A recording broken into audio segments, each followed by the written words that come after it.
Hello， 大家好，我係 Eon。今日想同大家講一講乜嘢係自己嘅味道呢？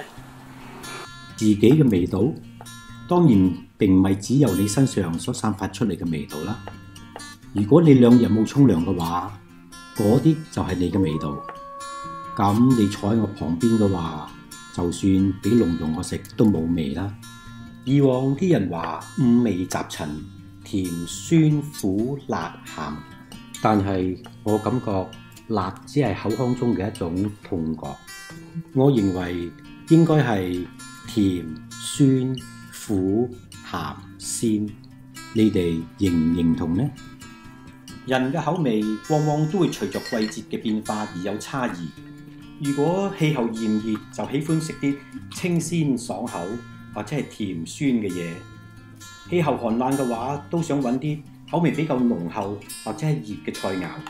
如果你想揾到自己嘅味道，嘗試下將你以往嘗過嘅味道同埋你想烹調嘅食物細心咁思量一下，你可能會揾到答案。只要你肯花啲心思同埋功夫嘅話，你一定可以認到一啲屬於自己嘅味道。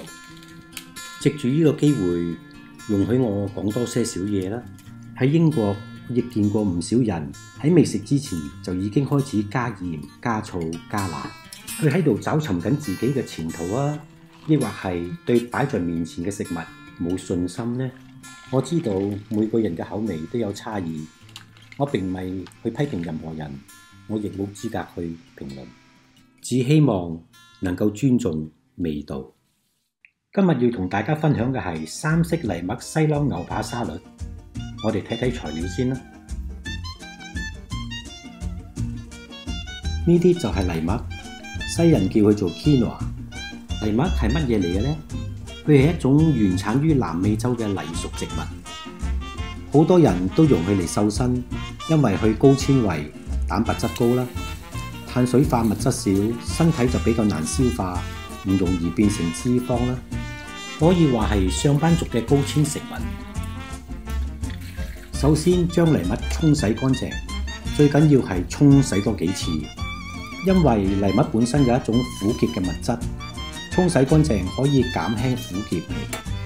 藜麥通常見到嘅係有3種顏色啦，呢個係一個混合咗3種唔同嘅藜麥，冇乜特別。只係顏色好睇啲。跟住我哋用個篩將啲水瀝乾啦。煮藜麥就非常簡單，唔需要咩特別技巧。藜麥同水嘅比例係1:1。放入電飯煲，撳一撳個煮飯模式，咁就搞掂。呢個沙律我係選用咗安格斯嘅西朗牛扒，喺牛肉度撒啲鹽，將兩邊塗勻勻啦。選用西朗牛扒嘅原因係因為佢有浸油，煎出嚟會香啲。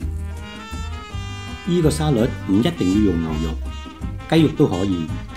1茶匙呢個北非嘅辣紅醬，佢個名叫做 Harissa。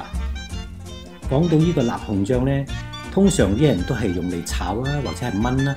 但我就偏偏攞嚟醃牛肉，因為醃牛肉咧又別有一番風味喎，尤其是係煎出嚟嘅牛扒，有一種辣椒嘅焦香味。搽勻勻之後就放入冰箱醃佢半個鐘頭啦。將牛油果剝皮去核，然後切丁。切記切勿模仿呢個動作，如果跣到嘅話就不得了噶啦。為咗安全起見呢，我建議就放喺砧板上面度切開，因為以上嘅危險動作，本人係經過長久嘅磨練。喺歐洲國家，牛油果都令好多女性好喜愛，因為佢哋認為好健康，可以減肥喎。其實牛油果呢，含有好多油脂，兼夾有好多嘅植物脂肪，不過嗰啲都係不飽和嘅脂肪。相對嚟講係唔會塞血管嘅。其實牛油果嘅營養素都幾多㗎，可以抗氧化，有維他命 E 同埋高纖維。其實一粒牛油果嘅卡路里等於1碗幾飯㗎。你話如果要嚟減肥嘅話，捻啲青檸汁落個牛油果度，攪拌一下，避免呢個牛油果氧化而變黑啦。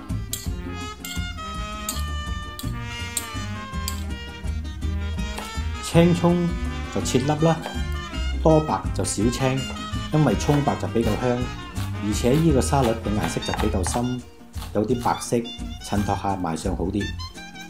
呢個芫茜就切碎啦，粗幼大細冇乜所謂。呢個番茄仔就開邊啦，大件啲，口感比較好啲。將所有材料切好放埋一齊。2湯匙呢個橄欖油啦，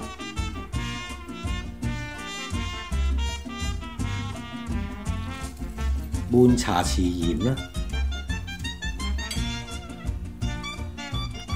，2至3茶匙嘅蜜糖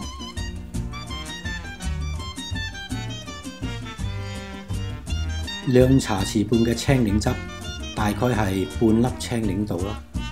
如果你想個味道濃郁啲嘅話，你可以用日本嘅柚子汁代替啦。將呢個青豆、雞豆同埋呢個粟米粒放落去撈勻勻啦。呢個沙律嘅味道你可以稍為調濃些少，因為藜麥本身係冇乜味道。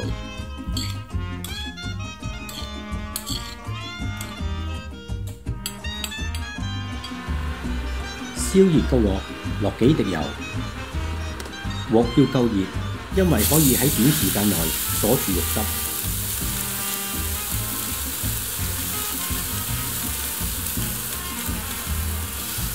牛肉要幾成熟就各需所好，我本人就喜歡7成熟。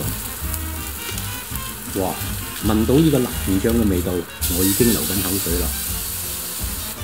如果有經驗嘅話，只要你用個筷子篤下嚿牛肉，你就知道佢有幾成熟㗎啦。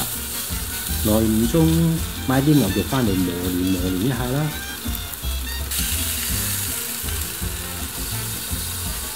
牛肉起鑊之後，用錫紙包住佢，靜置佢10至15分鐘。用錫紙包起嚟嘅原因呢，係等啲肉汁唔會流失，食起嚟嘅時候牛肉會更加美味。話咁快，啲藜麥煲好啦，將佢稍為打鬆一下，然後轉出嚟攤涼啦。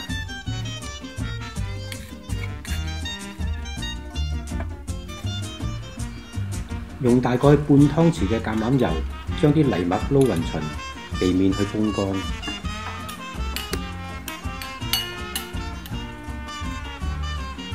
將呢件美味嘅西朗牛扒切條，大細大概係食指嘅粗幼啦。將啲藜麥加入沙律度，均勻攪拌。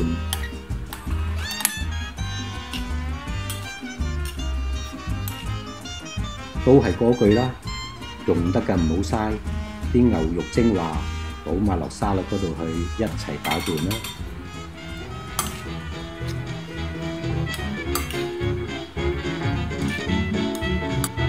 最後將啲美味嘅西朗牛扒擺落啲沙律度，好溫柔咁撈勻勻去。